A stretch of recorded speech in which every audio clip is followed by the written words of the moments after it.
The Pirates, Chapter 14.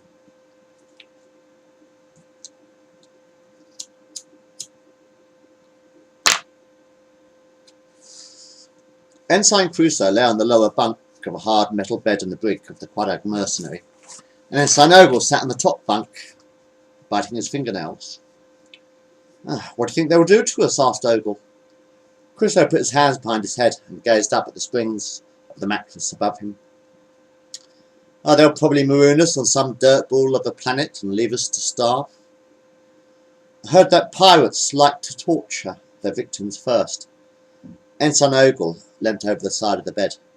They don't call them cutthroats for nothing. Crusoe unzipped the jacket of his green uniform. They might just put us into the airlock and shoot us into space.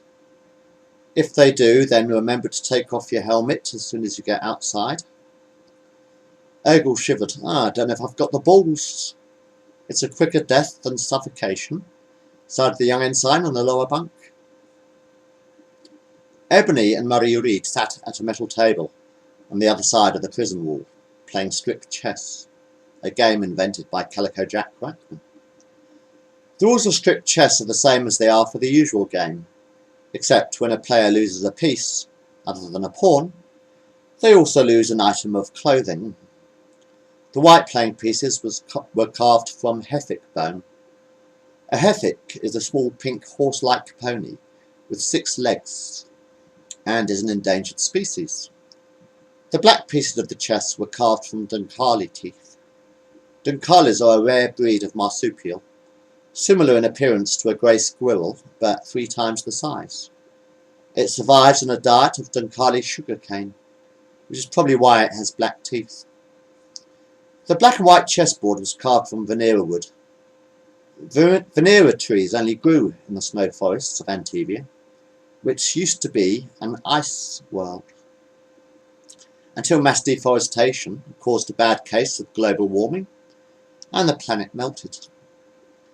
Ebony picked up a white castle and replaced it with a black queen. Queen takes castle, she hissed. Murray Reed unzipped her jacket and dropped it onto the floor. She picked up the black queen and replaced it with a white bishop. White bishop fucks the black queen, she sighed. A pair of black thigh-high boots and a pile of clothes lay in a heap beside the Medusan. The snake-headed woman lifted her red vest over her shoulders and dropped it onto the pile of clothes. Ebony picked up the white bishop and replaced it with a black knight. Black knight takes white bishop. Up the arse, she hissed. The bald-headed clone leant back in her chair and scratched her chin. No surprise there then, she giggled. Reed unlaced her left boot and kicked it under the table. She picked up the black knight and replaced it with a white queen. White queen rides the black knight. Checkmate. You win again, hissed the snake-headed woman. She stood up and Reed pulled down Ebony's skimpy white knickers.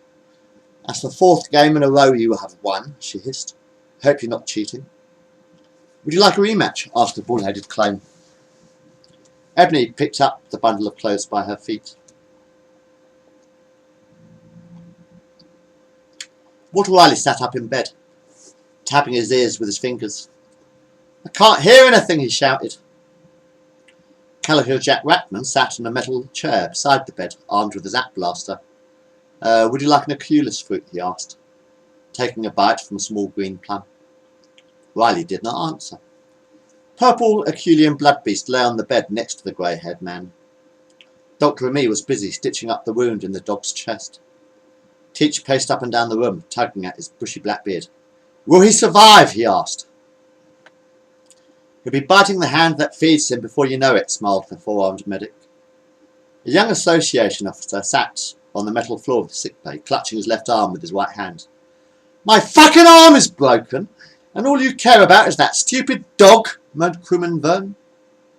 Did you say something? Asked the bull-headed Manovan. I need urgent medical treatment, complained the young man in the green uniform. I don't see why I should have to wait in line behind a stupid, dumb animal. Captain Riley shook his head from side to side. I'm deaf! He shouted. I can't hear a fucking word you are saying. Teach drew a vac gun from its holster, aimed it at crewman Vern's head, and pulled the trigger. Problem solved, he sighed. Fountain of scarlet blood pumped from the neck of the headless corpse of crewman Vern, slumped against the wall. The doors of the sick bay opened with a loud squeak. Captain Bones stepped out of the elevator. "How are your patients, Doctor?" he asked. The foreign medic pointed to Captain Riley. "We should regain his hearing in a couple of hours, but I don't think I can save his crewmate." "I thought you only had a broken arm," sighed the blue man. "Never argue with a Manovan," suggested Calico Jack. "You might end up losing your head." Teach sat down beside the blood beast and stroked his purple fur. It was 3 hours before Walter Riley regained his hearing. "How do you feel now?" asked Captain Bones, sitting on the corner of the bed. "Got a blinding headache," moaned the grey-haired man, massaging his scalp with his fingers. "Suppose you're going to maroon me on some desolate planet again, no doubt." William Bones shook his head. "Not this time, sir." "And what are you going to do with me?" asked the blue man's ex-commanding officer. Captain Bones smiled. "Apparently the geeky Imperium are always in the market for sex slaves." Dr. Remy tapped the blue man on the shoulder. Dr. Remy tapped the blue man on the shoulder and whispered into his ear. Walter Riley frowned. "You are joking, aren't you, Billy?"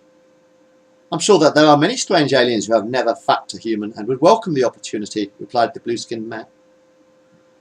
"You might find it an enlightening experience," suggested Calico Jack. He picked up a red plastine bottle and took a swig of the Culis fruit rum. Captain Riley laughed. "And how much do you think they would pay for an old man like me?" "I'm hardly in my prime, Billy." "That's very true," agreed the one-eyed quartermaster, sitting beside the bed. "We'd probably have to pay them to take you off our hands." "I'm 52 years old," sighed Captain Riley. "I'm up for retirement next year." "I'm not exactly at my sexual peak," sighed the grey-haired man sitting in the bed. The blue-skinned man scratched his bearded chin. "Okay, you've convinced me. I won't hand you over to the sex slavers. I won't hand you over to the slave traders. Besides, I don't suppose anyone would want to fuck you anyway." Ex-Captain Riley breathed a sigh of relief. Billy Bones stood up and whispered into the doctor's ear. The four-armed Mimosan opened his medical cabinet and handed a bottle of pills to his captain. The blue-skinned man walked over to the sink in the corner of the infirmary and turned on a tap. He filled a yellow plastic beaker with water and handed it to Riley. Walter Riley looked at the pills in his left hand. "Oh, are these for my headache?" he asked. He swallowed the pills and washed them down with a gulp of water. Captain Bones sat down on the side of the bed and laughed. "Actually, they're not for my headache. Sorry, they're not for your headache. They are for mine." Riley coughed up a ball of bloody phlegm and spat it into the beaker. "Ugh, I don't feel so good," he complained. "You are more trouble than you are worth," sighed Captain Bones. The grey-haired human vomited onto the metallic floor of the sick bay. "I can't breathe," he choked. Walter Riley slumped back in the bed, and a trickle of scarlet blood dribbled down his chin, splashing onto Riley's green uniform. Captain Bones yawned. "Goodbye, sir." The blue-skinned man turned to face his bodyguard. "Put the bodies in the airlock with the other corpses," he ordered. "Yes, Captain," acknowledged the bull-headed Manovan giant. The captain stood up. "I'd better check on our other guests." Ebony unlocked the door of the brig. She was nearly naked apart from a pair of skimpy red knickers and a grey plastine jacket worn over her shoulders. Her black scaled breasts glistened with sweat under the neon orange lights of the corridor. "Are you hot down here?" asked Captain Bones. "Never play strict chess with a scientist, Captain," suggested the snake-headed woman. "And where is Miss Reed?" asked the blue-skinned man. She's having a crap, sir," hissed Ebony.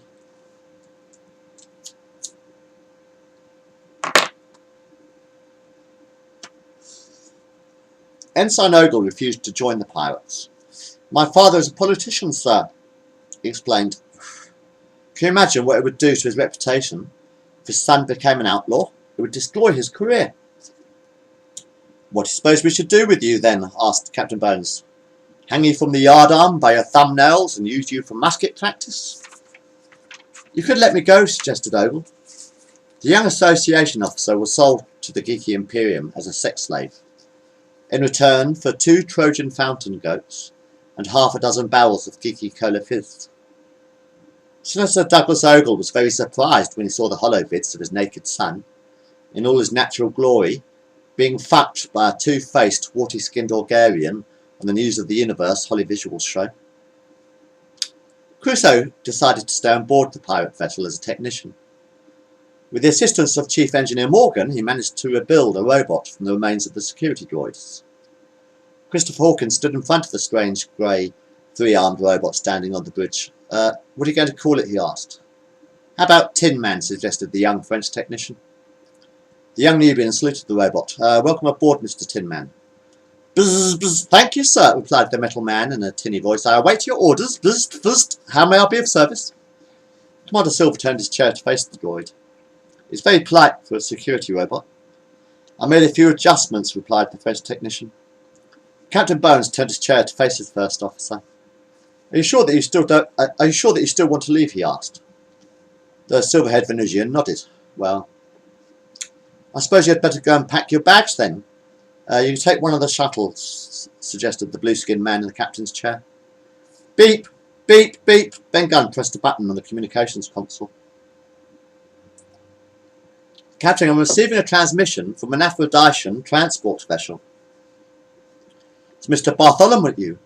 He is requesting permission to come aboard. Permission granted, smiled Captain Bones. Commander Silver stood up. Well, I suppose this is goodbye then. Crusoe sat down at the command console. Don't say au revoir. Say bon voyage. Captain Bones stood up. I'm going to miss you. The blue-skinned man hugged the young silver-haired Venetian. Good luck, he whispered in Silver's ear. I'll keep a seat warm for you.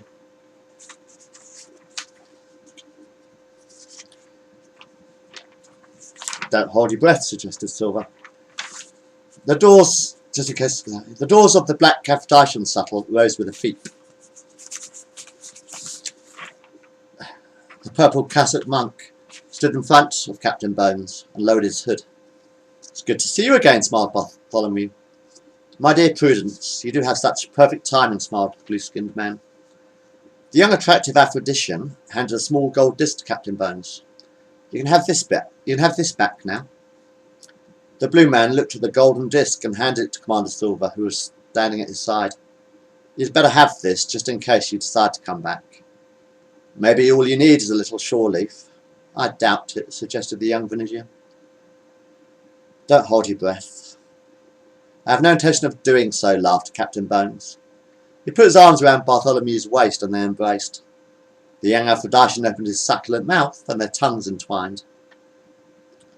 Bartholomew raised his hands in the air and Billy Bones lifted the monk's purple cassock over his head and dropped it onto the floor.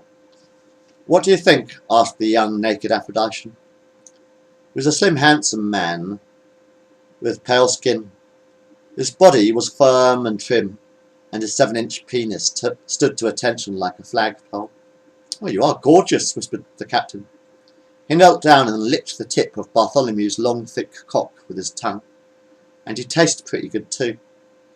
The blue-skinned man opened his mouth and wrapped his lips around the Aphrodisian's stiff, erect penis.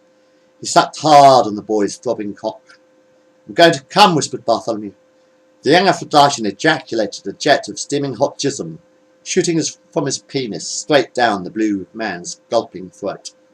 Can I fuck you? He whispered into the captain's ear. So it is true what they say about an Aphrodisian's sex drive, laughed Captain Bones. He turned around and stretched out his hands, leaning against a cold metallic wall of the shuttle bay. Bartholomew stood behind the blue-skinned man and put his hands around the captain's waist, unzipping his fly with his right hand. He pulled the blue man's rubber-skin jeans and white silk underpants down to his ankles, and guided his thick, stiff pink cock up the captain's tight, warm blue arsehole. He rocked back and forth, pumping in time to the gentle rumble of the ship's engines. The doors of the bridge slid open, and Captain Bones and Bartholomew stepped onto the bridge. Ebony stood up, and the blue man sat down in the captain's chair. The young, handsome Aphrodisian sat down at the command console. was wearing a purple and black striped woolen sweater and a pair of grey leather jeans tucked into his boots. Mr. Bartholomew was my new first officer, explained the captain. He didn't waste any time, hissed the snake-headed Medusa. Commander Silver didn't leave me many options. I need a right-hand man, explained the blue-skinned captain. Ebony smiled at the Aphrodisian. Welcome aboard, she hissed. Thanks, replied Commander Bartholomew, zipping up his fly. Beep, beep, beep. A green light flashed on the communications console. Captain, I'm picking up a message from the Ventari mothership, purred the young, furry, red Felician boy. Captain Bones turned his chair to face the view screen. Chief Engineer Morgan had completed his repairs.